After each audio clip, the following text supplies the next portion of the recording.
اللهم عجل لوليك الفرج. اعوذ باللہ من الشیطان اللعین الرجیم. بسم اللہ الرحمن الرحیم. اللہم صلی علی محمد وآل محمد وعجل فرجہم. ناظرین اکرام، السلام علیکم ورحمۃ اللہ وبرکاتہ.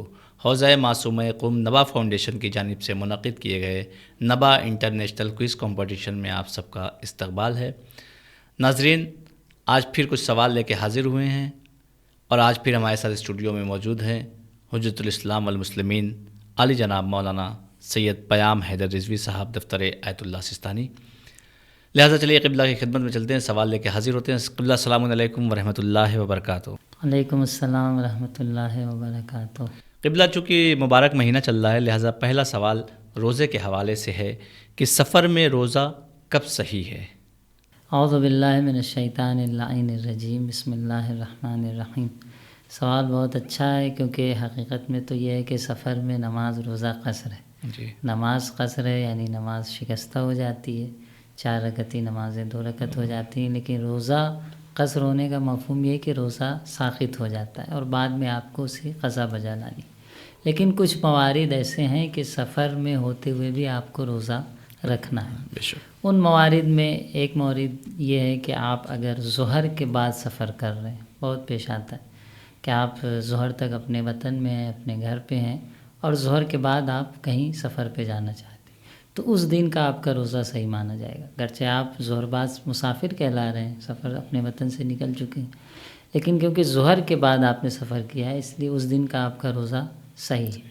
اسی طریقے سے اگر آپ ظہر سے پہلے اپنے وطن پہنچ جائیں یا ایسی جگہ پہنچ جائیں جہاں پر آپ کی یہ نیت ہے کہ 10 دن وہاں ٹھہریں گے، کیونکہ اگر آپ کہیں 10 دن رہنے کا قصد کرتے ہیں تو آپ کو نماز بھی پوری پڑھنی ہے اور روزہ بھی رکھنا ہے. تو ایسی جگہ آپ پہنچ گئے کہ جہاں پہ آپ کا قصد ہے 10 دن رکنا ہے، یا یہ کہ اپنے وطن پہنچ گئے ظہر سے پہلے اور راستے میں ظہر سے پہلے آپ نے کوئی ایسا کام جو روزے کو باطل کرتا انجام نہیں دیا تھا، تو اس صورت میں ضروری ہے کہ آپ وہاں پر روزے کی نیت کریں.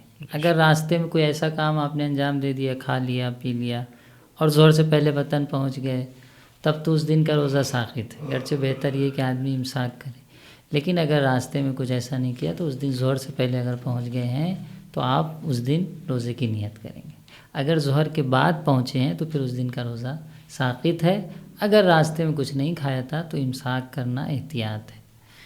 اور تیسرا مورد یہ ہے کہ اگر کوئی شخص کثیر السفر ہے، بہت زیادہ سفر کرتا ہے، تو کیونکہ وہ کثیر السفر ہے اور آیت اللہ سستانی کے فتوے کے مطابق کثیر السفر کا معیار یہ ہے کہ مہینے میں 10 دن کم از کم سفر پہ رہتا ہو. اگر کوئی شخص مہینے میں کم از کم 10 دن سفر پہ رہتا ہے تو یہ کثیر السفر کہلائے گا، اور اس کی نماز اور اس کا روزہ دونوں سفر میں مکمل، یعنی نماز بھی پوری پڑھے گا اور روزے بھی رکھے گا. جزاک اللہ. قبلہ، اگلا سوال یہ کہ سفر میں نہ رکھے گئے روزوں کی قضا کب تک بجا لانا لازم ہے؟ اس کے بارے میں ہمارے ناظرین کو بتائیں. بہت اچھا سوال ہے، کیونکہ بہت سے لوگ قضا کرتے ہیں، کب اس کی قضا بجا لانی ہے اس کی طرف توجہ نہیں ہوتی. دیکھیے، اصل تو ذمہ داری ہے کہ اگلے سال ماہ رمضان سے پہلے ہم نے جو روزے نہیں رکھے اس کی قضا بجا لائیں. لیکن اگر کسی عذر کی بنیاد پر کسی بھی وجہ سے ہم اس کی قضا نہیں بجا لائیں،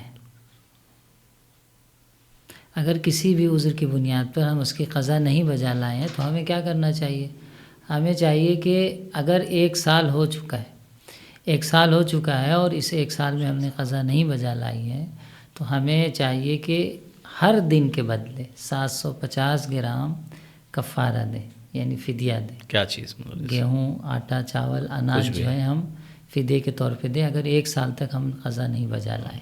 بائی چانس ہم نے پورے سال سفر میں تھے یا کسی اور وجہ سے نہیں رکھ پائے، کسی عذر کی وجہ پہ، کوشش تو ہونی چاہیے کہ اگلے سال ماہ رمضان تک ہم بجا لائیں. لیکن اگر نہیں بجا لاتے ہیں کسی بھی عذر کی وجہ سے، تو ہم پھر اگلے سال اگر ماہ رمضان آ جاتا ہے تو اس سے پہلے 750 گرام ہر دن کے بدلے فدیہ دیں گے اور قضا بھی بجا لائیں گے. تو یہ ہماری ذمہ داری ہے. جزاک اللہ.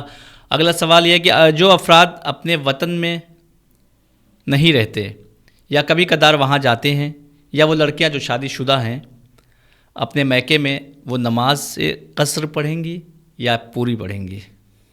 ہاں دیکھیے، یہ کافی پیش آنے والا سوالات میں سے ہے اور دریافت بھی کیا جاتا ہے، کیونکہ ایک پہلے سے تصور چلا رہا ہے کہ اگر کہیں ہمارا وطن ہے، وہاں پہ ہم پیدا ہوئے یا 2-4 سال رہے اور پھر ہم نے اسے چھوڑ بھی دیا تو وہ آخر عمر تک ہمارا وطن رہے گا، جبکہ ایسا نہیں ہے۔ آیت اللہ سستانی کے فتوے کے مطابق اگر آپ کسی جگہ پر دنیا میں آئے ہیں یا کچھ سال وہاں رہے ہیں پیدا ہونے کے بعد اور وہاں کو بالکل رہا کر دیا، آپ جاتے نہیں، یا یہ کہ واپس جا کے رہنے کی امید بھی نہیں ہے کہ واپس جائیں گے اور وہاں زندگی گزاریں گے، تو یہاں پر پھر آیت اللہ سستانی کے فتوے کے مطابق شرط یہ ہے کہ آپ کم از کم سال میں 3 مہینے وہاں رہتے ہو۔ ناظرین، سال میں 3 مہینے کی توجہ ہونی چاہیے کہ سال میں 3 مہینے اگر ہم وہاں رہ رہے ہیں تب تو ہمارا حکم وطن باقی رہے گا۔ بس 2 شرط ہے، پہلی شرط یہ ہے کہ سال میں 3 مہینہ ہم جا کے رہتے ہوں، یا یہ کہ آئندہ جا کے دوبارہ وہاں رہنے کا پورا ارادہ ہو، یعنی امکان ہو، معقول امکان ہو کہ ہم وہاں جا کے دوبارہ رہیں گے۔ جیسے زیادہ تر لوگ وطن جو ہے محرم میں جاتے ہیں مثلاً، تو وہ کافی نہیں ہے، وہ کافی نہیں ہے، کم از کم سال میں 3 مہینے، گرچہ مختلف مواقع پر اگر آپ جا رہے ہیں اور سال میں 3 مہینے وہاں ٹھہرتے ہیں تو آپ کا حکم وطن باقی رہے گا، لیکن اگر نہیں ٹھہرتے اور آئندہ جا کے رہنے کا بھی کوئی ارادہ نہیں ہے تو پھر حکم وطن ختم ہو جاتا ہے، ساقط ہو جاتا ہے۔ اور لڑکیوں کے لیے بھی یہی حکم ہے، وہ لڑکیاں جو شادی ہو کر اپنے شوہر کے اپنے سسرال چلی گئی ہیں، اگر وہ نہیں آ رہی ہیں اور رک نہیں رہی ہیں اور آئندہ بھی آ کے رہنے کا کوئی امکان نہیں پایا جاتا تو پھر انہیں بھی چاہیے کہ نماز کو قصر پڑھیں۔ بے شک، جزاک اللہ۔ اور روزہ بھی اسی طریقے سے قصر ہو جائے۔ جی جزاک اللہ۔ اگر کہیں 10 دن رہنے کا قصد کیا ہے کسی نے تو کیا اس کے اطراف میں، یعنی کہیں اور جانا چاہتا ہے کسی اور گاؤں میں یا کوئی کام پڑ گیا اسے، تو کیا وہ وہاں جا سکتا ہے؟ اس کے بارے میں کیا حکم ہے؟ دیکھیے، 10 دن کا جب قصد کیا ہم نے تو اطراف میں 2 طرح کا جانا ہوتا ہے، ایک یہ کہ ہم اطراف میں اتنی دور جائیں کہ 22 کلومیٹر سے زیادہ ہو جائے، جہاں پہ ہمارا نماز روزہ قصر ہو جاتا ہے، اتنا لمبا سفر کریں تو وہ تو ہمارا قصد ٹوٹ جائے گا۔ اگر 22 کلومیٹر سے زیادہ رفت و آمد کر رہے ہیں تو ہمارا قصد ٹوٹ جائے گا، لیکن نہیں 2-4-10 کلومیٹر یا 22 کلومیٹر سے کم کے ایریے میں ہم جانا چاہتے ہیں تو یہاں پر آیت اللہ سستانی کا جو فتویٰ ہے وہ یہ ہے کہ اگر آدھے دن یا اس سے کم کے لیے جاتے ہیں تو 10 دن کے قصد میں یہ رکاوٹ نہیں بنے گا۔ 1-8 دن اگر چلے گئے ہم آدھے دن یا اس سے کم کے لیے تو یہ رکاوٹ نہیں بنے گا، لیکن اگر آدھے پورے ایک مکمل دن جا رہے ہیں یا مکمل رات جا کے رک رہے ہیں تو گویا ہمارا 10 دن کا جو قصد ہے وہ محقق نہیں ہوا، وہ ہمارا قصد واقع نہیں ہوا، ہمارا قصد ٹوٹ جائے گا۔ تو اس چیز کی طرف توجہ ہونی چاہیے کہ اگر ہم کہیں 10 دن کا قصد کر رہے ہیں تو اطراف میں جو 22 کلومیٹر سے کم کے ایریے میں اگر ہم جا رہے ہیں تو کوشش کریں 2-4-6 گھنٹے کے لیے جائیں اور اپنے اس جگہ پر جہاں پہ ہم نے قصد کیا ہے وہاں واپس آ جائیں۔ اگر واپس نہیں آتے تو ہمارا قصد ٹوٹ جائے۔ سبحان اللہ، جزاک اللہ۔ ناظرین، بڑھتے ہیں اپنے اگلے سوال کی جانب، اور قبلہ سے ہمارا اگلا سوال یہ ہے کہ پہلے سفر میں زحمت ہوتی تھی، اب نہیں ہوتی، لیکن ابھی بھی جو قصر کا حکم ہے وہ باقی ہے، اس کے پیچھے کیا وجوہات ہیں؟ جی، یہ سوال بہت ہی اچھا سوال ہے اور دریافت بھی لوگ کرتے ہیں، کیونکہ بہت سے لوگ ذہن میں سوالات آتے رہتے ہیں شریعت کے احکام کے بنسبت، اور ہم سے خود ایک شخص نے، ایک صاحب نے یہی بات کہی کہ وہ پہلے سفر میں زحمتیں تھیں اور اب کون سی زحمت ہے، اب تو فلائٹ میں بیٹھے اور 1 گھنٹے میں 1000 کلومیٹر پہنچ گئے۔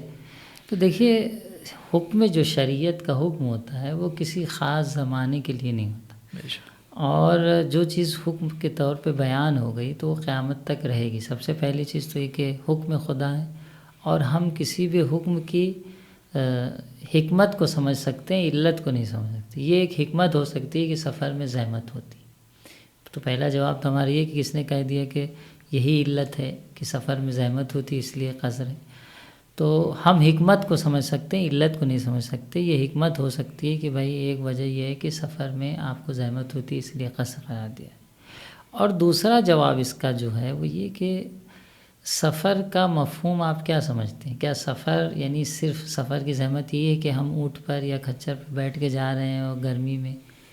سفر خود فکری طور پہ انسان کو تھکاتا ہے، چاہے آپ کسی طریقے سے سفر کر رہے ہیں، آپ جس طریقے سے اپنے گھر پہ اپنے شہر میں ہوتے ہیں، چاہے فلائٹ سے جا رہے ہوں، چاہے ٹرین سے جا رہے ہوں چاہے کار سے جا رہے ہوں، کیا آپ کو وہی احساس ہوتا ہے کہ جو گھر پہ ہوتے ہیں؟ نہیں، ذہنی طور پہ حتیٰ یہاں تک کہ جملہ مشہور ہے کہ المسافر مجنون، یعنی مسافر کل مجنون، مسافر اس شخص کی طرح ہوتا ہے جو دیوانہ ہو، صحیح، یعنی کچھ چیزیں بھول جاتا ہے، کچھ چیزیں رہ جاتی ہیں، کوئی یعنی ذہن اس کا مصروف ہوتا ہے۔ بے شک، تو یہ کہنا کہ اس کی علت یہی ہے اور وہ علت تمام علت اب ختم ہو چکی ہے، تو دونوں طریقے سے ہم دیکھیں تو یہ اعتراض صحیح نہیں ہے۔ پہلی بات تو حکم خدا ہے، اور یہ جو چیز ہے کہ زحمت یہ سب حکمت ہو سکتی ہے، علت نہیں ہے۔ اور دوسرا یہ کہ سفر میں جو تھکان ہے وہ سفر اپنے تئیں خود ایک سفر ہوتا ہے، چاہے کتنا بھی فیسلٹی ہو، کتنا بھی آرام ہو، لیکن سفر ہی ہوتا ہے، تو حکم خدا اس بیس پر باقی رہے۔